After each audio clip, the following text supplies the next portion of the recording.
नमस्कार. तर मी जो तुम्हाला आत्ता उपाय देणार आहे, तो उपाय तुम्हाला कोणत्याही गुरुवारी करायचा आहे.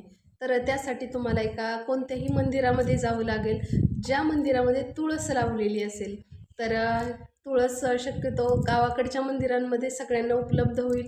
शहरामध्ये थोडीशी शक्यता कमी आहे.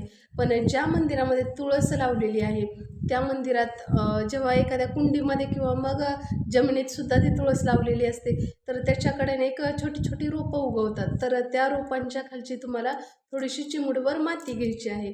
तर ते किंवा मग तुळशीतली सुद्धा तुम्ही चिमूटभर माती घेऊ शकता. पण ते लावलेलं असावं त्या मंदिरामध्ये. मंदिरामधल्याच रूपातली माती आपल्याला पाहिजे.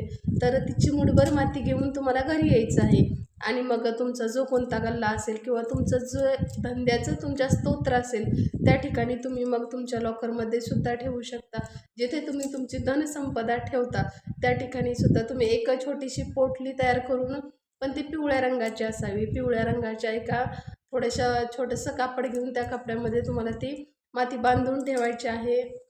आणि यामुळे काय होईल तर ती तुळस जी आहे ती तुळशीमुळे तुमच्या घरामध्ये पैशाचे मार्ग खुले होतील किंवा मग तुमच्याकडे अचानक धनसंपत्ती वाढायला सुरुवात होईल किंवा मग तुमच्या धनामध्ये वाढ होईल आणि तुमच्या धंद्यामध्ये बरकत येईल.